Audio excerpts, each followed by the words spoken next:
name. History has been made. The kid they said was too small is now the biggest winner in college football.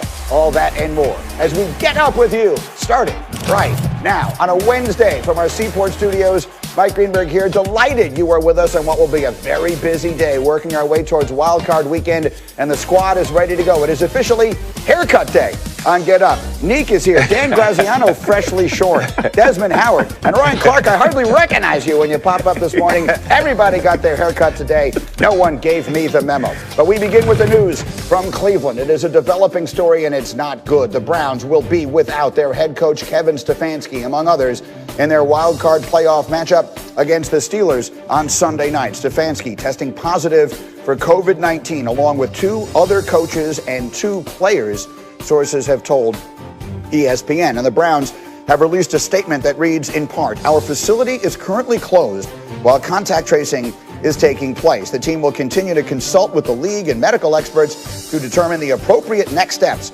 as the health and safety of our players, coaches, staff, and the entire community remains our highest priority. Our contingency planning calls for special teams coordinator Mike Preifert to serve as the acting head coach." So we begin with our insider, Dan Graziano, who has been all over this story. What is the very latest the fans need to know as we look ahead to this game Sunday night? Looking ahead, they reference the contact tracing, right? Everybody who's identified as a high-risk, close contact of the people who tested positive has to be away from the facility and the team for 5 days.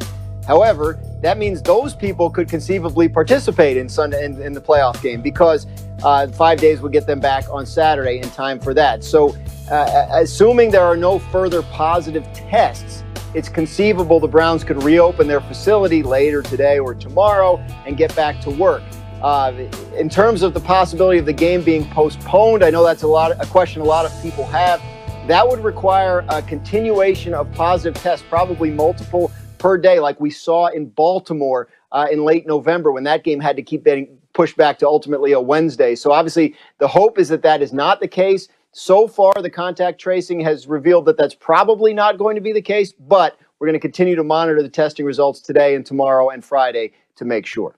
So again, to make it clear for the fans who I'm sure are wondering this, the protocols, the policies remain the same in the playoffs as the regular season, yes, which would mean that even if the Browns wind up playing this game significantly shorthanded on the field as well as the sideline, the game will go on.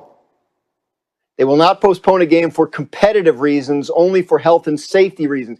If they deem it unsafe for the Browns to assemble as a team, that's when they have to talk about postponement. If they're shorthanded at a position group or on the coaching staff, that's not enough to get a game postponed. Same, you're right, as in the regular season. Okay, so again, I approach everything from the standpoint of a fan, because that's all I've ever been. And all I can think of are those fans in Cleveland who have waited 18 years for the opportunity to see their team in the playoffs. And now this, I mean, it sort of breaks your heart a little tiny bit. Ryan Clark, I see you shaking your head. How would you describe the impact this has on their chances of winning the game?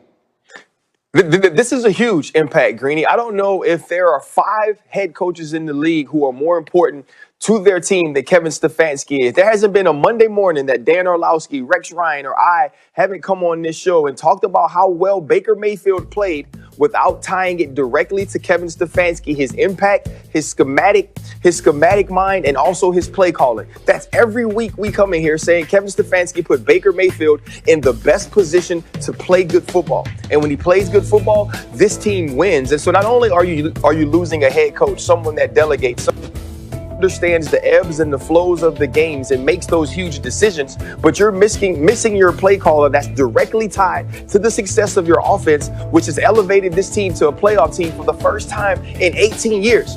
This is a huge deal. This is worth points, and the Cleveland Browns have to figure out a way to bridge that gap without having their head coach and play caller there. Absolutely. And Dominic, you were making the point this morning that this is just not something NFL teams are accustomed to having to deal with.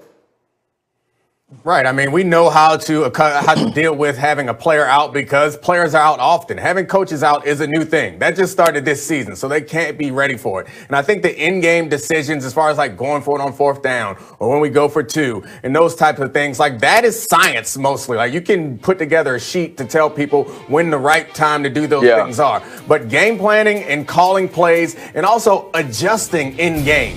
That's a science. That's something that you get used to doing. There's a process that you follow when you adjust to things that you see the defense that the defense has done, and you see opportunities. That is a science. You can't just put somebody in there and tell them, well, if this happens, then this happens. It's not that simple. They're going to have a hard time bouncing back from losing the coach, not just because of his play calling, but because they're going to need to adjust. And playoff games are more about coaching than anything, any other regular season game. So the coaches are going to be at a vast disadvantage, which puts the players also at a disadvantage. Right, and again, we'll wait and see as the tests continue to come in today and the rest of the week if any further players are affected by this. But Desmond, just without the head coach himself, and again, as RC and Neek said, the play caller, how big a deal is this to you as far as the Browns, your hometown team, having a chance to win this Sunday night? Yeah, I feel sorry for the Browns fans because they've been waiting for this for so long, and then this opportunity presents itself, and now they have this hurdle to try to overcome. And the guy said it right. When you look at your head coach's mission, let's just keep this in context. Stefanski is a guy who's on the short list for Coach of the Year. I mean, that's the type of job he's done this season. When you have that conversation, his name is in the conversation. So it lets you know just how important he is to the success of the Cleveland Browns. And then when you connect him to Baker Mayfield, this guy who we've seen struggle, and we know, okay, this might be the answer. This is the coach that can get him on the right track, make him look like the player we saw in Oklahoma when he won the Heisman, and now you remove him from the equation totally. Then now you wonder, okay, is Baker Mayfield going to revert back to the guy who was making mistakes and had you scratch your head like, what was he looking at? Or is he going to be able to forge ahead? And number two, you have a head coach that makes gut-like decisions during a game. The guys can tell you, Neek and RC, the playoff is a completely different season, and things tighten up a little bit, and you have to be on point. So without Stefanski, this is a huge loss for the Cleveland Browns. And here they go to Pittsburgh against their arch rival on the road. Feels like everything working against them. We're going to go live to Cleveland as we continue. We'll have much more on this story and this game as we go. But next, let's go to a team that's not playing this weekend.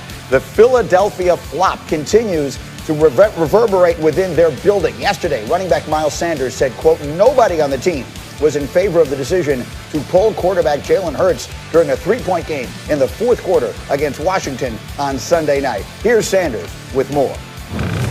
Man, if I'm being honest, nobody, and that's all I could say, really. But I don't know who was the main person behind that decision. But all I know is a lot of people on the team was confused.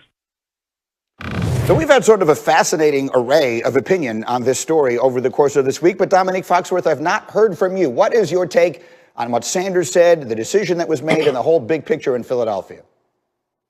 I mean, honestly, while it was happening, I saw it and I was like annoyed, and I opened my phone with the intentions of voicing my annoyance on Twitter. And I got on there and everybody was so hot that I was like, the table stakes are too high. Like, I'm not that angry. Let me go ahead and fold and back out. Like, I understand why the players were frustrated, and everybody knows how much I despise tanking. And before a season starts, if it looks like a team is tanking, I will go all the way off. However, this was just a half of football. And like, to me, I understood why they're doing it. I didn't like it. I wouldn't support it. I can understand why the players are annoyed by it. But one of the big reasons why I think this became a big issue was because it was a primetime game and the whole football world came down in judgment. Once that happens, then it's really easy, I think, for players to pop up and say, I'm that tough guy. I'm the one who wants to win every single week. But in actuality, I'm sure a couple of guys on that team, if Coach Peterson was like, hey, you want to take the week off? They would have been happy to take the week off. But they're in the game and they want to win once they've committed to that. I understand once you've committed a whole half and you're out there, you're sweating, you're bleeding, you want to finish that game off, and you see someone make a decision that inhibits your ability to do that, you're going to get angry. RC?